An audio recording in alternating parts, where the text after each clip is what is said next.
I never thought a blocked chimney sweep appointment would lead to watching my HOA president's house burn from my front porch, but karma works in mysterious ways. My name is Vincent Shepherd, and I bought my century-old Victorian in Salem, Massachusetts 3 years ago. The house had charm, character, and a beautiful brick chimney that needed regular maintenance. I knew what I was getting into when I purchased it. The previous owners had left me detailed records of every chimney sweep, every inspection, and every repair dating back to 1987. I wasn't about to let that maintenance history lapse on my watch. The trouble started in early September when I scheduled my annual chimney sweep with Peterson's Chimney Services, the same company the previous owners had used for decades. They were booked solid through October, which was typical for New England as everyone prepared for heating season. I managed to snag an appointment for September 23rd, a Friday afternoon. The technician, Mike Peterson himself, would arrive between 1 and 3 in the afternoon. I submitted my maintenance request form to the Maple Grove HOA on September 1st, as required by our covenants. Any exterior work, even routine maintenance, needed approval. It was a formality I'd gone through twice before without issue. The form asked for the date, time, company name, license number, and a description of the work. I filled everything out meticulously and dropped it in the HOA drop box at the community center. 2 weeks passed. I heard nothing. My appointment was in 8 days. On September 15th, I called the HOA office and got the answering machine. I left a message asking about my chimney sweep approval. No callback. I tried again the next day. Same result. By September 18th, 5 days before my appointment, I was getting concerned. I needed that approval letter, or technically, according to our HOA rules, the service company couldn't perform the work. That evening, I drove to the HOA president's house. Patricia Kensington lived 4 houses down from me in a pristine colonial that looked like it had been staged for a real estate photo shoot.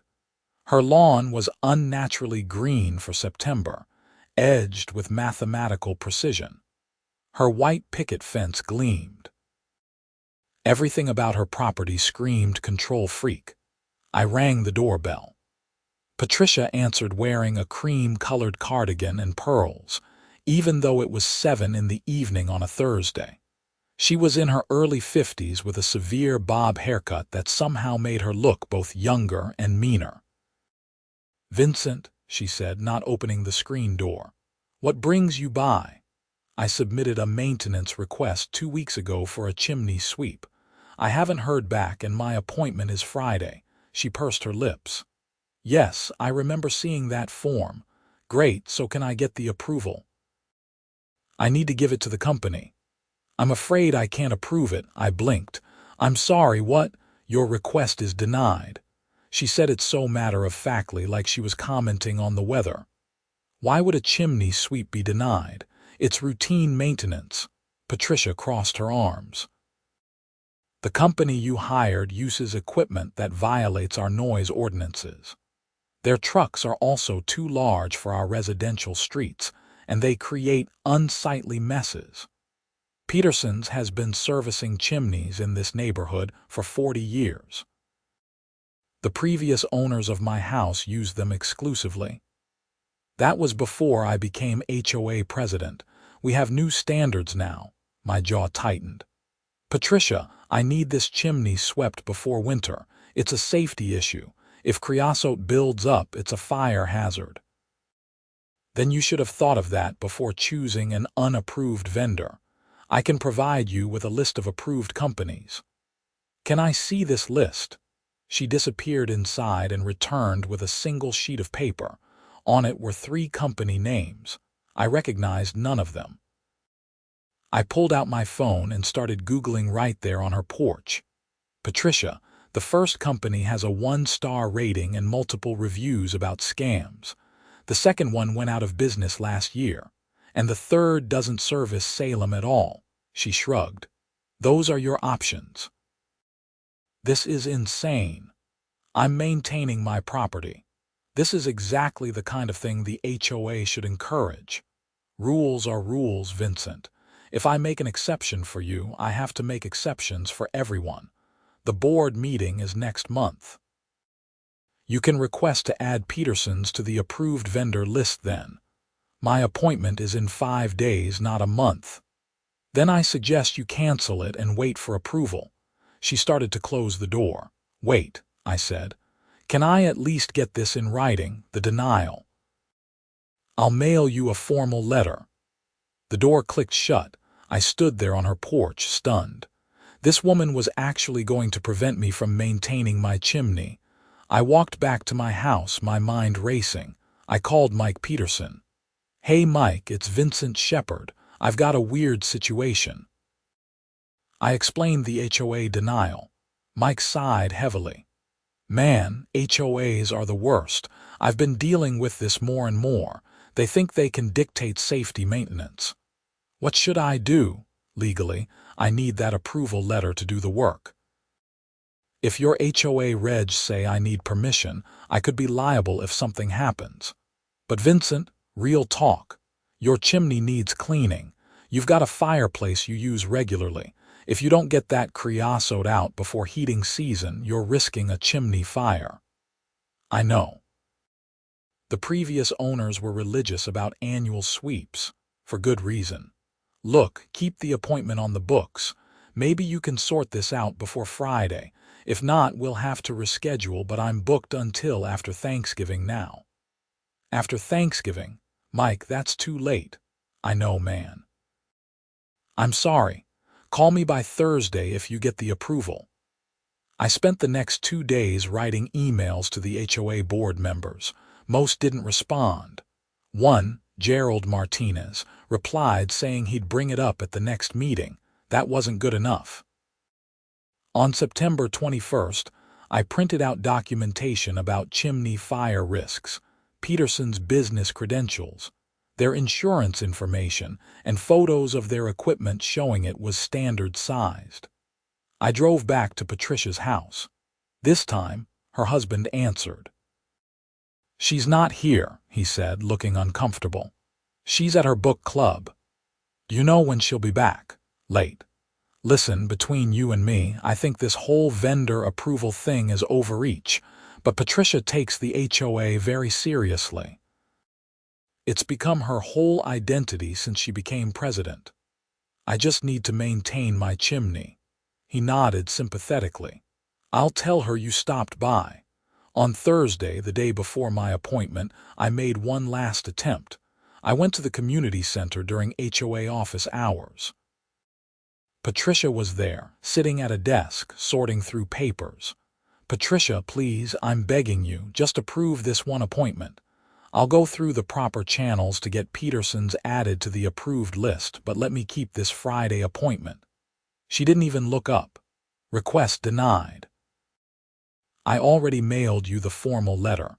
On what grounds? Give me specific ordinance violations. Section 12, paragraph 4, unapproved vendors. Section 18, paragraph 2, noise disturbances. Section 21, vehicle restrictions. Those are vague and I'd argue don't apply here. That's your opinion. Mine is different and I'm the president. What about the other board members? They defer to my judgment on maintenance issues. I felt my blood pressure rising. Fine. I want to call an emergency board meeting. You need 3 board members to sign off on that. Good luck. She smiled, and it was the most condescending expression I'd ever seen. I left before I said something I'd regret. That evening, I called Mike Peterson and canceled. He was understanding but confirmed he couldn't reschedule me until December 3rd at the earliest. Vincent, seriously, don't use your fireplace until we can get out there. It's not worth the risk. I won't. Thanks, Mike, but I was furious. I'd lived in this house for 3 years, maintained it properly, followed every ridiculous HOA rule, And now I was being blocked from basic safety maintenance because Patricia Kensington was on a power trip. The formal denial letter arrived on Saturday. It was exactly as useless as I'd expected, citing vague ordinances without specifics. I scanned it and emailed it to a lawyer friend, Daniel Wu, who practiced real estate law in Boston. He called me back on Monday. "This is garbage, Vincent. The HOA is overstepping. You could fight this." "How?" "File a complaint with the state. HOAs have to allow reasonable maintenance. You could also just do the work and challenge any fines they levy." "Would that hold up?" "Probably, but it would be expensive and time-consuming. HOAs bank on people not wanting the hassle. What if something happens? What if my chimney catches fire because they prevented maintenance? Then they'd be liable. Document everything. Keep all correspondence. If you've requested maintenance and they've denied it unreasonably, that creates a paper trail." I documented everything. I took photos of my chimney, both interior and exterior. I saved every email, every letter. I started a spreadsheet with dates and times of every interaction with Patricia and the HOA. October arrived with crisp autumn air. The temperatures dropped into the 40s at night. I didn't light my fireplace, even though that was half the reason I'd bought this house. I used my central heating instead, which was expensive and didn't provide the same cozy atmosphere. The HOA board meeting was scheduled for October 15th. I planned to attend and formally request Petersons be added to the approved vendor list. In the meantime, I reached out to other homeowners in the neighborhood. That's when I learned I wasn't alone. Patricia had been on a systematic campaign of denial for the past year. Margaret Liu, 2 streets over, had been denied permission to replace her rotting deck. Robert Thompson had been denied permission to repair his sagging garage door. The Hendersons had been denied permission to trim a dead tree that was clearly a falling hazard. The pattern was clear. Patricia was denying anything that didn't fit her aesthetic vision for the neighborhood, regardless of safety or necessity. She wanted perfection, control, superiority. On October 10th, I was pulling into my driveway after work when I saw smoke coming from the direction of Patricia's house. Not the white smoke of a chimney. Black, thick smoke. I drove toward it. Emergency vehicles were already arriving. Patricia's pristine colonial was on fire. Flames were shooting out of the roof near the chimney. Firefighters were pulling hoses, shouting commands. I parked a safe distance away and got out. Other neighbors had gathered. Patricia stood on her lawn in yoga pants and a fleece, crying. Her husband had his arm around her. The fire chief was gesturing at the roof. I was too far away to hear the conversation, but the body language was clear. Something had gone very wrong. It took the firefighters 40 minutes to knock down the flames. The roof was destroyed. Black scorch marks streaked the white siding. The interior was likely gutted from smoke and water damage. I should have felt satisfied. Karma and all that. But mostly I felt sick. This was exactly what I'd been trying to prevent in my own home. This was why maintenance mattered. The crowd dispersed as the immediate excitement ended. I walked back to my car. As I passed closer to the scene, I heard the fire chief talking to Patricia. "Madam, when was the last time you had your chimney cleaned?" "I don't know. A few years. A few years.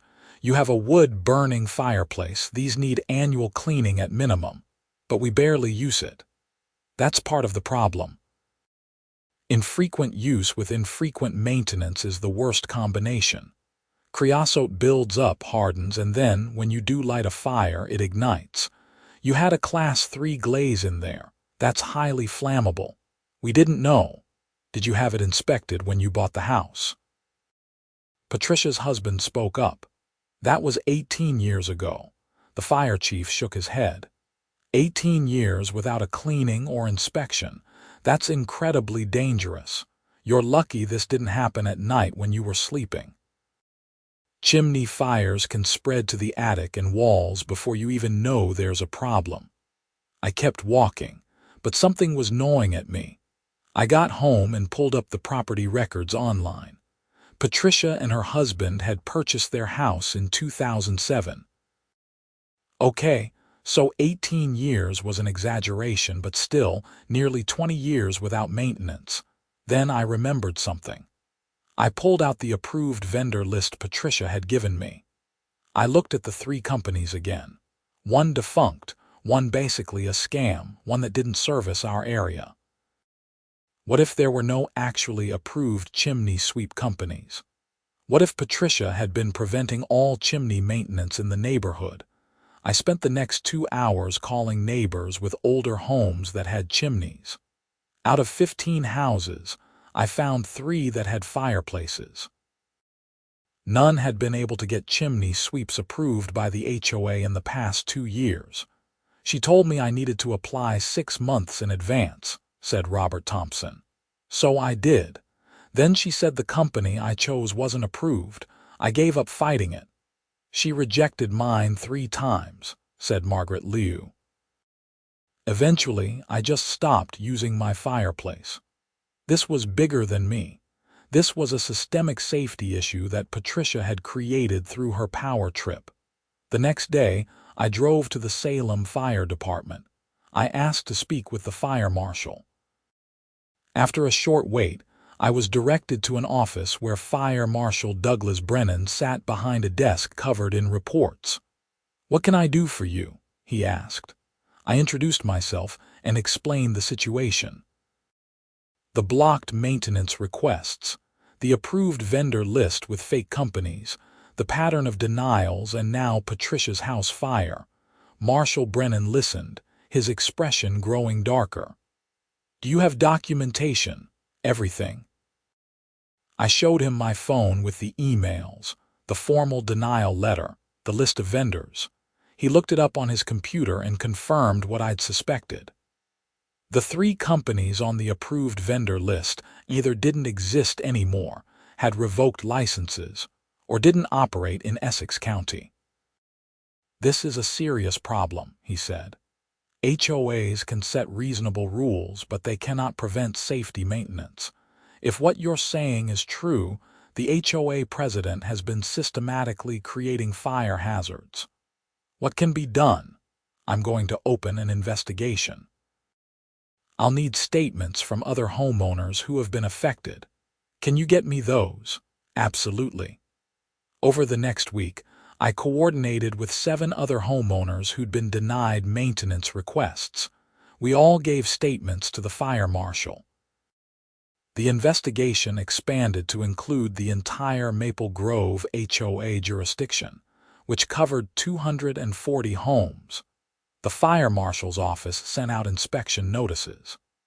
Any home with a chimney built before 1990 was required to get an inspection within 30 days. The HOA could not prevent or delay these inspections. Patricia sent out an email to all HOA members calling the fire marshal's actions government overreach and promising to fight this invasion of our community standards. The response from homeowners was swift and brutal. People were angry. They'd been paying HOA fees for years while being prevented from maintaining their homes. The liability alone was staggering. An emergency HOA meeting was called for October 28th. I arrived early. The community center was packed. Over 100 residents showed up, which was unheard of for our usually apathetic neighborhood. Patricia sat at the front table with the other 4 board members. She looked pale and strained. The fire had displaced her family temporarily while repairs were estimated. I'd heard through the neighborhood gossip that her insurance company was investigating whether the fire was caused by negligence, which might affect their payout. The meeting was called to order. Patricia started with her prepared remarks about maintaining community standards and property values. She was interrupted within 30 seconds. "You almost killed us," shouted Margaret Liu. My chimney inspector found 3 inches of creosote buildup. He said we were one fire away from disaster. Others joined in. The room erupted into angry voices. Patricia tried to maintain control, banging a gavel, but she'd lost the crowd. Gerald Martinez, one of the board members, stood up. "I move for a vote of no confidence in President Kensington." "Seconded," said another board member immediately. The vote was 4-1. Patricia was removed as HOA president effective immediately.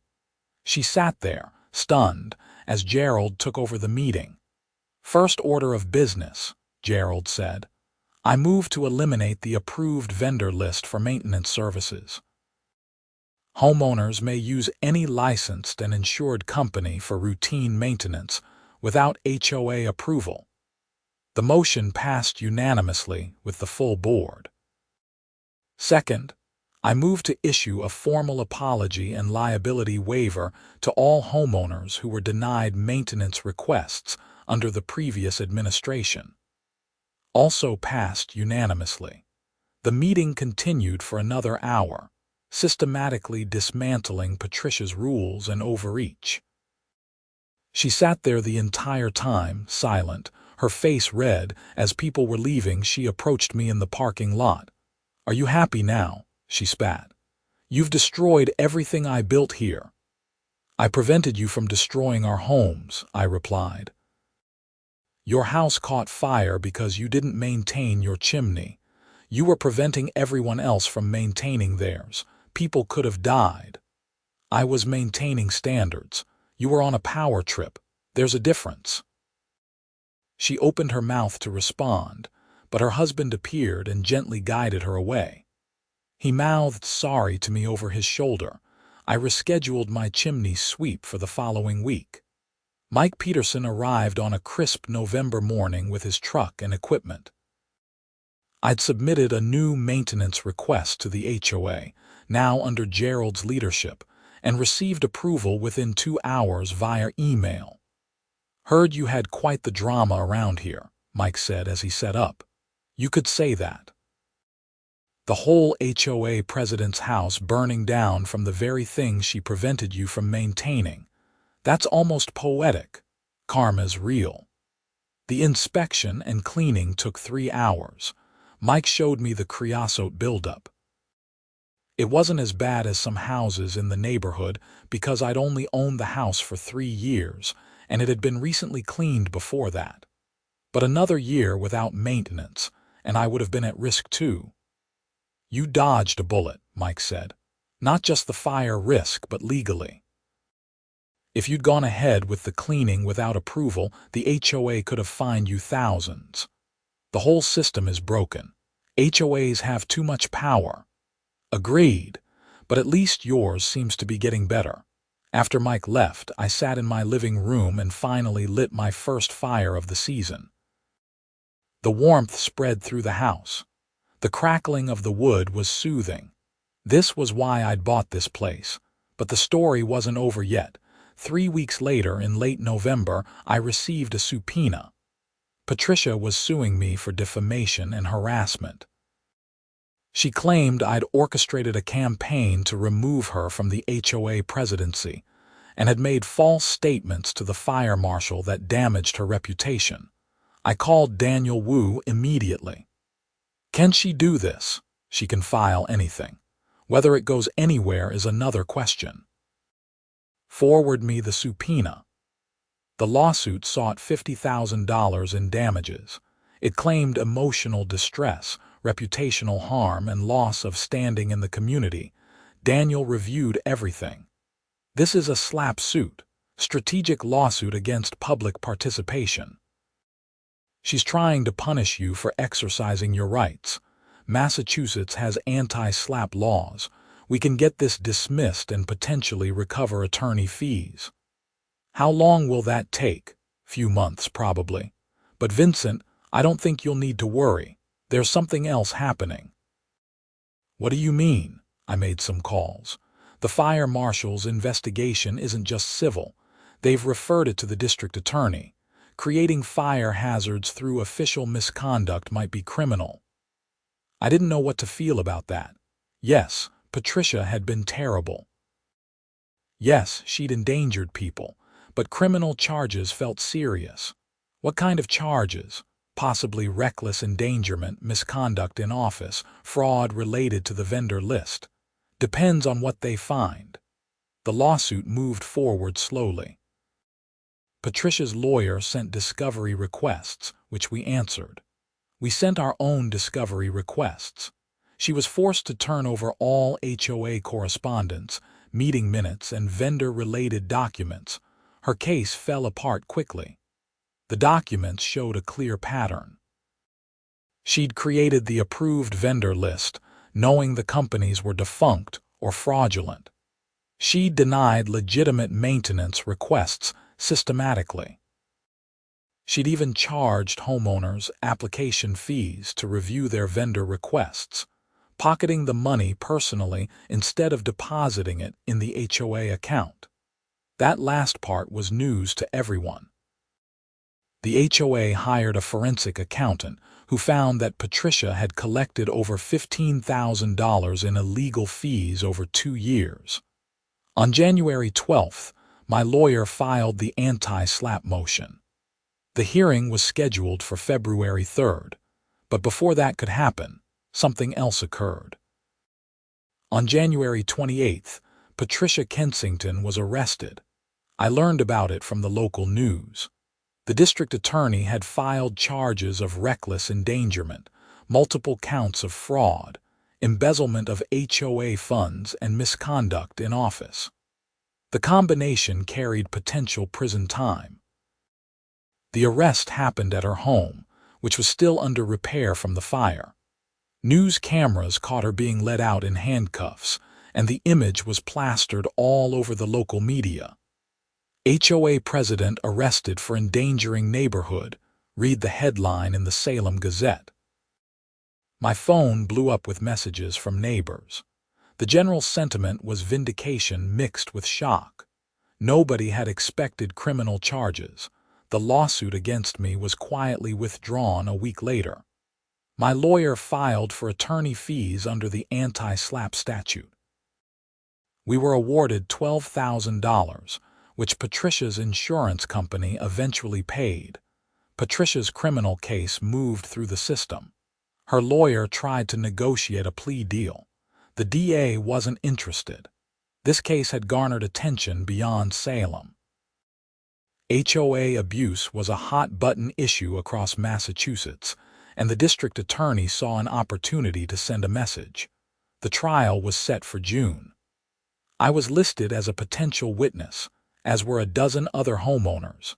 In the meantime, life in Maple Grove returned to something resembling normal. Gerald proved to be a reasonable HOA president. He eliminated most of Patricia's draconian rules, focusing the HOA on actual community issues like road maintenance and snow removal. The neighborhood chimney inspections revealed 3 other homes with dangerous creosote buildup. All were cleaned without incident. The fire marshal gave a presentation at a community meeting about fireplace safety, and attendance was standing room only. Patricia's house was repaired by April. The insurance company had ultimately paid out, though I heard rumors of litigation between her and the insurer over the negligence issues. Her husband filed for divorce in March. I felt bad about that, though neighbors who knew them better said the marriage had been troubled for years. Patricia's need for control hadn't been limited to the HOA. The trial began on June 8th. I took the day off work and attended.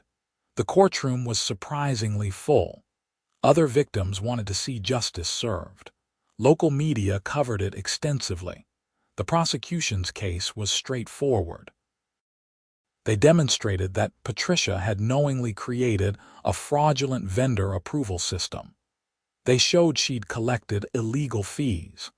They brought in fire safety experts who testified about the dangers of preventing chimney maintenance.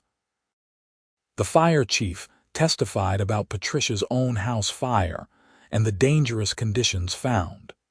The defense tried to argue that Patricia had been overzealous but not criminal, that she'd believed she was protecting the neighborhood. But the evidence of the fake vendor list and the pocketed fees undermined any claim of good intentions. I testified on the second day. The prosecutor asked me to walk through my experience trying to get approval for the chimney sweep. What did you think when you saw the approved vendor list? The prosecutor asked.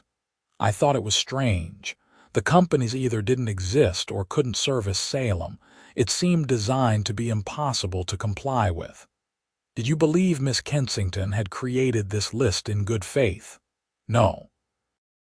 I think she wanted complete control over what happened in the neighborhood, and the vendor list was a tool to exercise that control.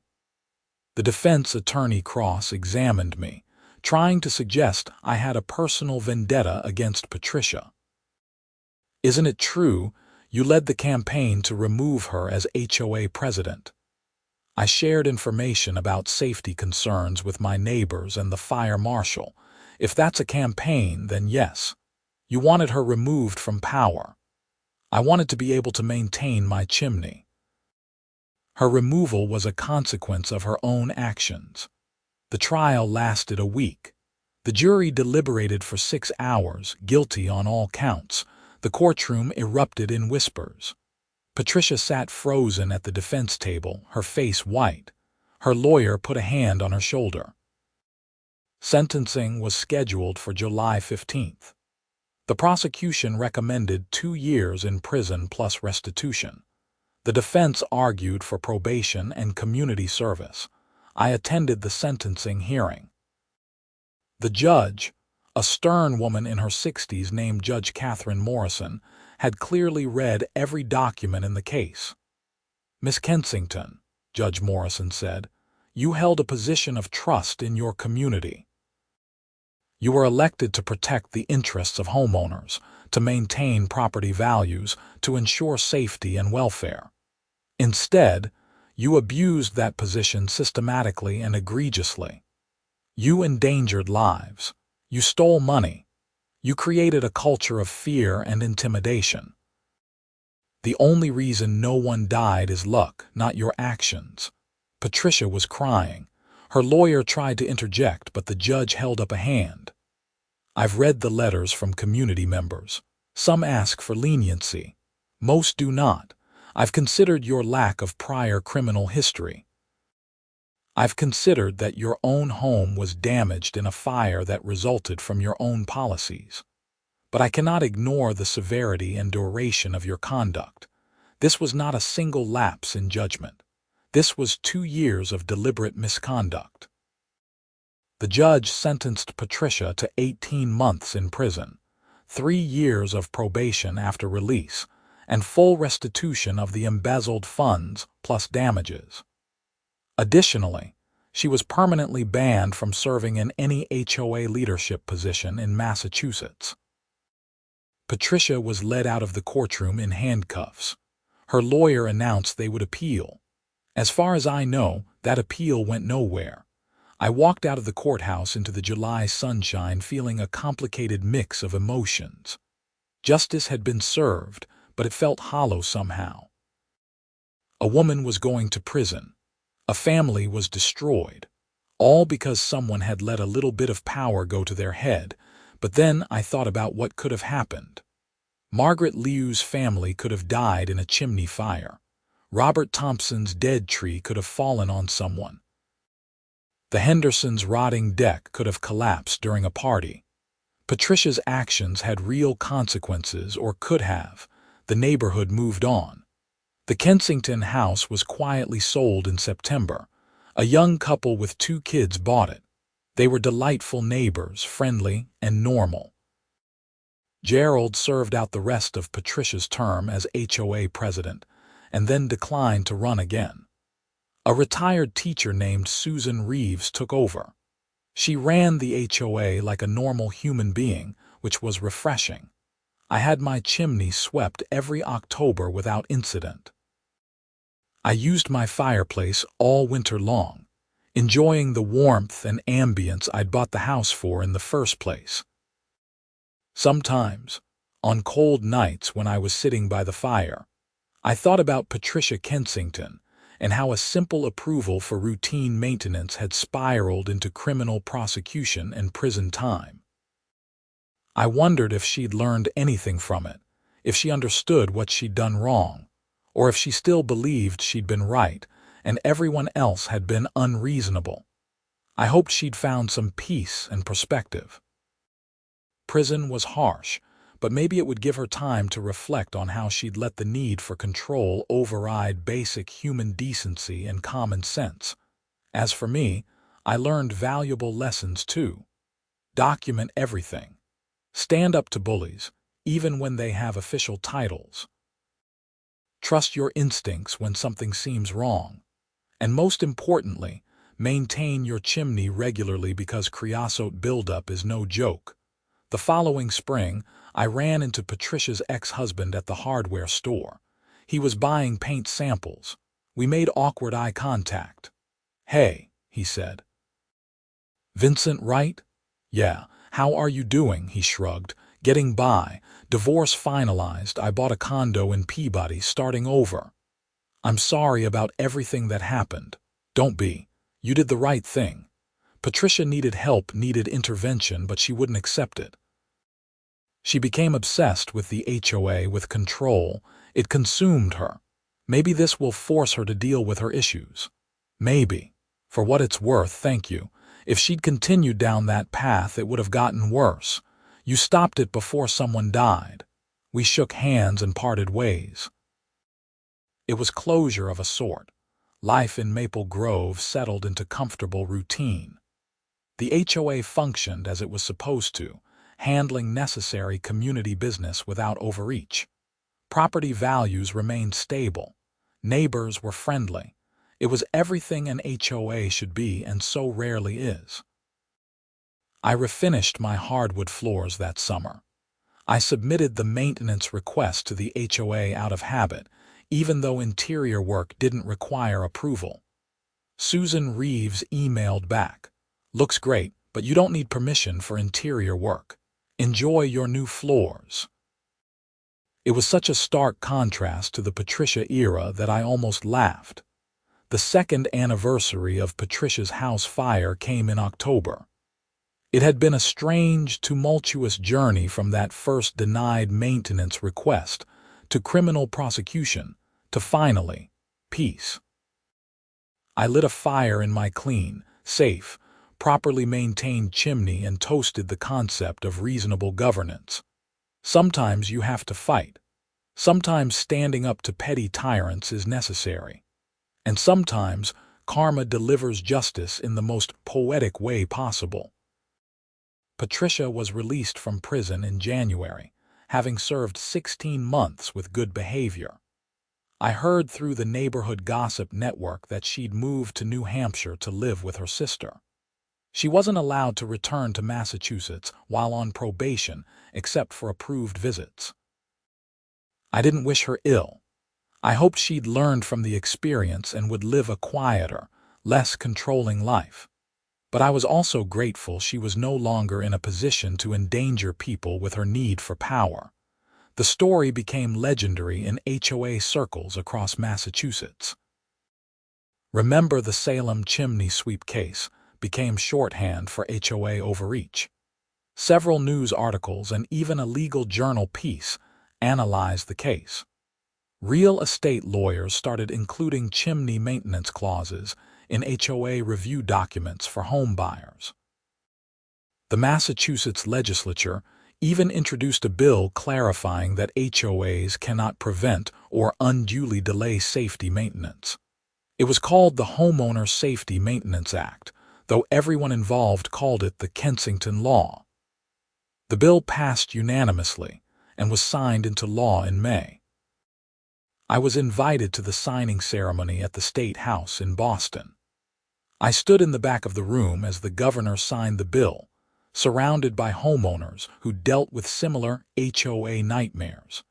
It felt surreal that my blocked chimney sweep appointment had led to actual legislative change. A reporter from the Boston Globe interviewed me afterward. "How does it feel to know your case changed the law?" "Honestly, I just wanted to clean my chimney. Everything else spiraled from that simple request being unreasonably denied. I'm glad something good came from it, but I wish it hadn't been necessary." What would you say to other homeowners dealing with HOA issues? Document everything. Don't give up. If something is truly unreasonable or dangerous, fight it. You're not alone, even when it feels like it. The article ran the next Sunday with the headline, "One Man's Fight Against HOA Overreach Changes Massachusetts Law." My phone exploded with messages from friends, family, and strangers who dealt with similar issues. I did a few more interviews, appeared on a local radio show, and then politely declined further media requests. I'd never wanted to be the face of HOA reform. I just wanted to maintain my house, but the attention did lead to one unexpected positive. A producer from a documentary series about legal battles contacted me. They were doing an episode on HOA disputes and wanted to feature the Kensington case. I agreed to participate, along with several other affected homeowners, the fire marshal, and my lawyer Daniel Wu. The documentary aired 9 months later on a streaming service. It was titled "The Tyranny of Home: HOA Horror Stories." Our segment took up 20 minutes of the hour-long episode. They'd done a great job showing the progression from simple maintenance request to criminal prosecution, including interviews with fire safety experts explaining why chimney maintenance is critical. The response was overwhelming. The episode trended on social media. People shared their own HOA nightmare stories. Several more states began looking at HOA reform legislation. Patricia Kensington declined to be interviewed for the documentary, but the filmmakers included her arrest footage and courtroom testimony. It was damning, watching her try to justify the unjustifiable. I watched the documentary alone in my living room, fire crackling in my fireplace, feeling a strange disconnect. That was my life they were documenting, but it felt like it had happened to someone else. The stress, the fear, the frustration had faded. Now it was just a story with a clear beginning, middle, and end. 3 years after the initial denial, I was sitting on my porch on a September evening when a car pulled up. A woman in her 30s got out, looking nervous. "Vincent Shepherd?" She asked. "That's me. I'm Rebecca Marsh. I live in Springfield. I'm dealing with an HOA issue, and after seeing the documentary about your case, I hoped you might have some advice." We talked for an hour. Her HOA was preventing her from installing a wheelchair ramp for her disabled son, claiming it violated architectural guidelines. I gave her contact information for my lawyer, for the fire marshal who'd been helpful, and for a disability rights organization. "Don't give up," I told her. "They're counting on you giving up. If what they're doing is wrong, fight it." She thanked me with tears in her eyes and left. I learned later that she won her case, the ramp was installed, and her HOA president resigned under pressure. That became a pattern. Every few months, someone would reach out asking for advice or guidance on their HOA nightmare. I helped when I could, connecting people with resources and lawyers. Some cases were won, some lost, but everyone appreciated having someone who understood. My chimney sweep became an annual ritual I actually enjoyed. Mike Peterson and I had become friends through the ordeal. He testified at Patricia's trial about the dangers of preventing maintenance. Every October he'd show up, we'd chat while he worked, and I'd pay him knowing the money was going to a good person running an honest business. "You changed my life too," Mike told me during one of those visits. "After your case got publicity, my business doubled." People wanted to hire the chimney sweep from the news. I hired 2 employees and bought a second truck. That's fantastic. It really is. And every time someone tells me their HOA is giving them grief, I tell them about you, about standing up. Most of the time, just threatening to involve the fire marshal is enough. Nobody wants to be the next Patricia Kensington. Her name had become a verb. Don't Kensington, this meant don't let power go to your head. It was satisfying in a petty way. 5 years after everything started, the Maple Grove HOA held its annual meeting. I attended out of habit and civic duty. The meeting was efficient and boring, exactly what an HOA meeting should be. We approved a budget, discussed repaving some roads, and elected board members. During the open comment period at the end, Gerald Martinez stood up. He was in his 70s now, no longer on the board but still active in the community. "I want to take a moment to acknowledge Vincent Shepherd," he said. 5 years ago, he stood up to corruption and abuse in this HOA. He could have just accepted the denial, stopped using his fireplace, and avoided conflict. Instead, he fought for what was right. Because of him, we have a functional, reasonable HOA. Because of him, Massachusetts has better laws protecting homeowners. Because of him, 7 families in this neighborhood avoided potential disasters. Vincent, thank you. The room applauded. I felt my face get hot. I nodded awkwardly, uncomfortable with the attention. After the meeting, dozens of people came up to shake my hand and share their own stories about how the changes had improved their lives. It was humbling and gratifying in equal measure. Walking home that night, I reflected on the journey. It had started with such a simple thing, a routine maintenance appointment, and had spiraled into something much larger than I'd ever imagined. But at its core, it was about basic principles: safety, reasonableness, standing up to bullies, and not letting people abuse power. I'd bought my house in Salem for the history, the character, the fireplace. I'd gotten all that and an education in civic engagement, HOA law, and the power of persistence. The chimney still needed cleaning every year. The house still needed maintenance. But now I could do those things without fighting, without stress, without wondering if some petty tyrant would block me for arbitrary reasons. That freedom, that normalcy, was worth everything it had taken to achieve. 7 years later, I was considering selling the house. Not because of any problems, but because I'd been offered a job in Portland, Maine that was too good to pass up. I loved my Victorian in Salem, but careers sometimes require relocation. I listed the house in April. The real estate agent, a sharp woman named Linda, suggested I highlight the fireplace and chimney maintenance records in the listing. "This is a huge selling point," she said, flipping through my maintenance logs.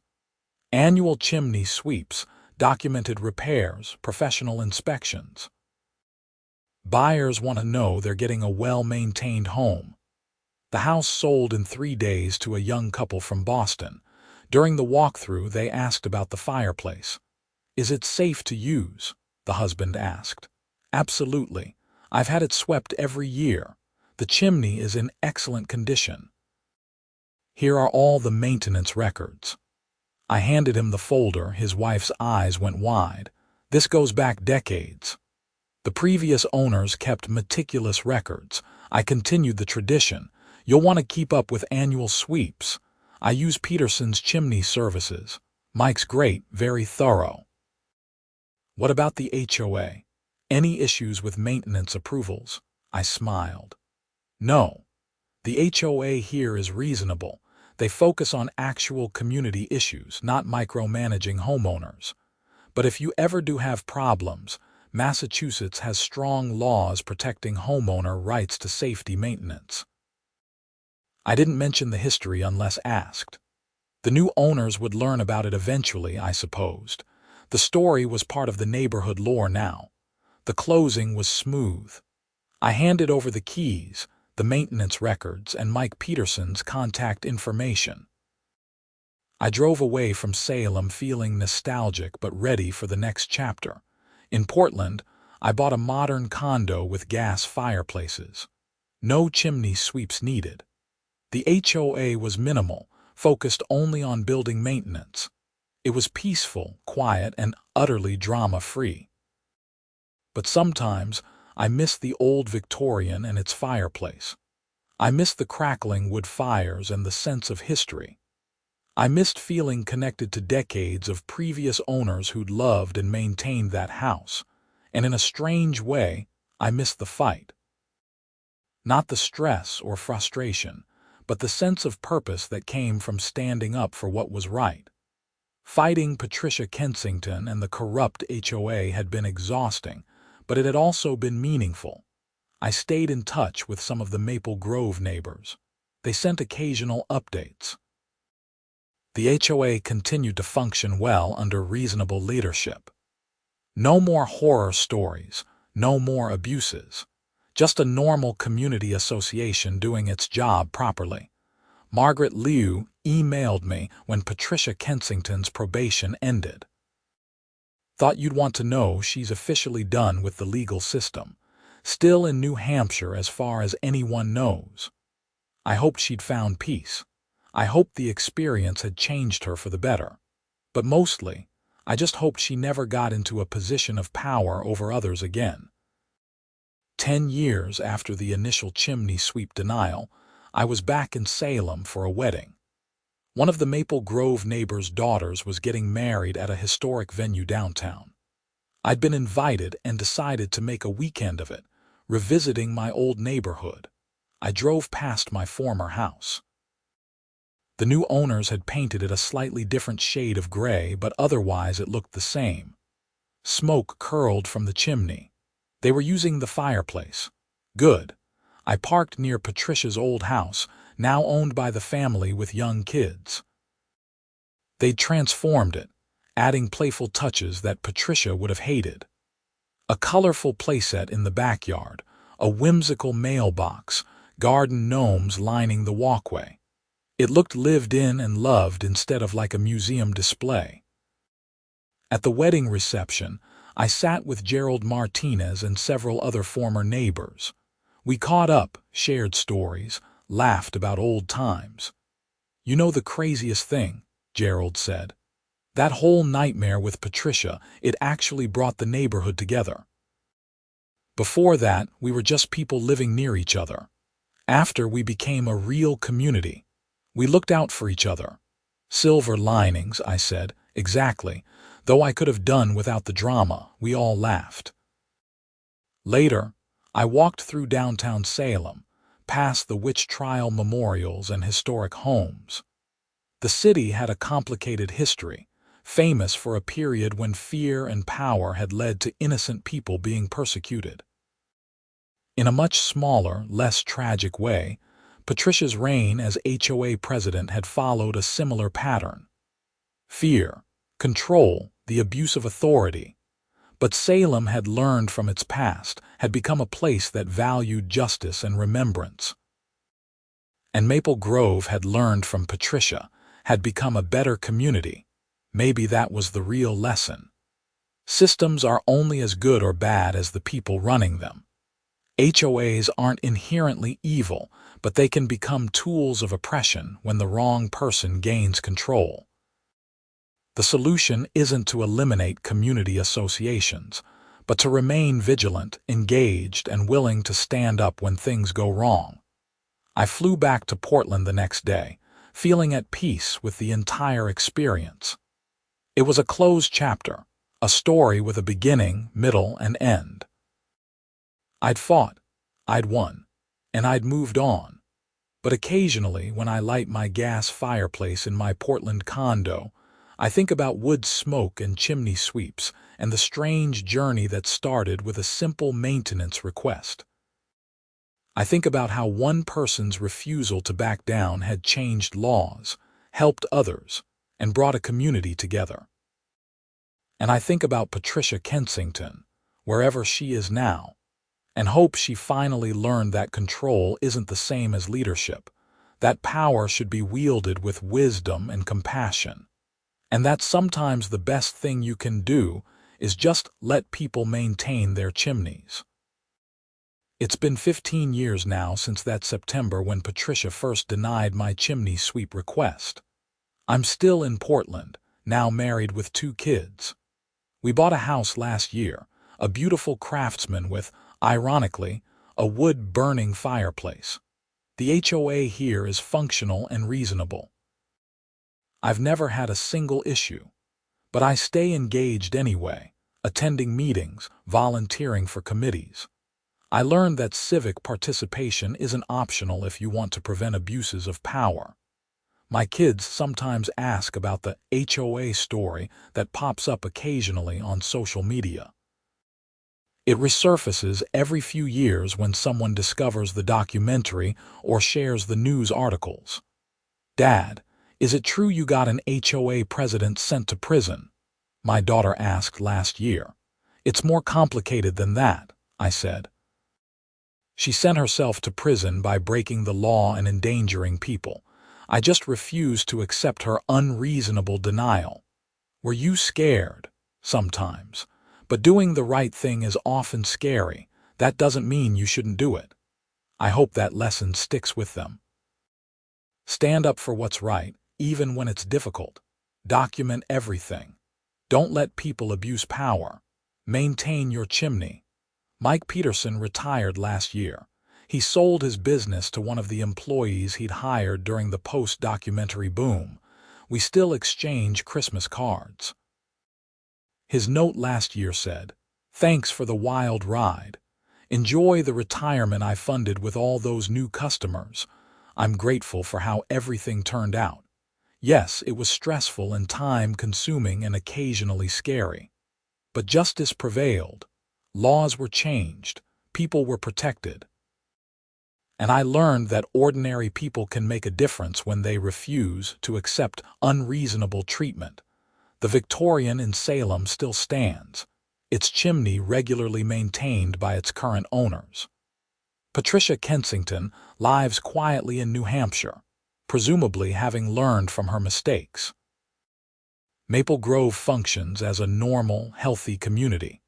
And I live in Portland, secure in the knowledge that sometimes fighting back is worth it. Every October, I schedule my chimney sweep. Every time I light a fire, I appreciate the warmth and the peace that comes from knowing everything is safe and properly maintained. And every so often, when I hear about an HOA nightmare story on the news, I think about how it could have been me, could have been my family, if I hadn't pushed back against Patricia's abuse of power. The story of the blocked chimney sweep and the fire that followed has become shorthand for HOA overreach and the importance of safety maintenance. It's taught in some real estate law classes. It's referenced in homeowner rights advocacy. It's become bigger than just my personal experience. But at its heart, it's still a simple story. A man wanted to clean his chimney. Someone in power said no for bad reasons. The man fought back. Justice prevailed. And everyone learned important lessons about the proper role of community associations in homeowner lives. That's really all there is to it. Everything else is just details, consequences, and the long tail of accountability. I'm glad I stood up. I'm glad I fought.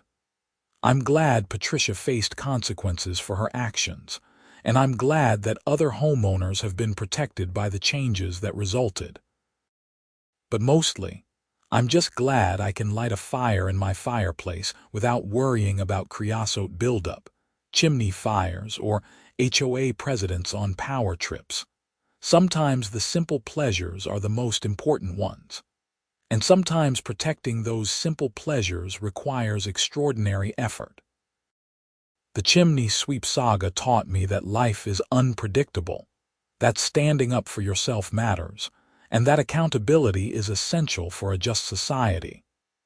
Those lessons have shaped how I approach everything, from my career to my community involvement to raising my children.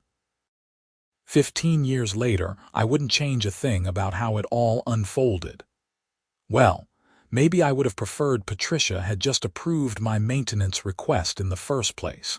That would have saved everyone a lot of trouble. But then again, if she had, the laws wouldn't have changed. Others wouldn't have been protected. The documentary wouldn't exist. The conversation about HOA reform wouldn't have happened, so perhaps it all worked out exactly as it needed to. A blocked chimney sweep appointment led to a house fire, criminal prosecution, legislative change, and a nationwide conversation about the proper limits of HOA authority. Not bad for one stubborn homeowner who just wanted to maintain his property. The moral of the story: maintain your chimney, document everything, stand up to bullies, and never underestimate the power of one person refusing to accept unreasonable treatment. And if you ever find yourself dealing with an HOA president named Patricia who's denying your safety maintenance requests, remember the Kensington case and fight back. Because sometimes karma needs a little help to deliver justice.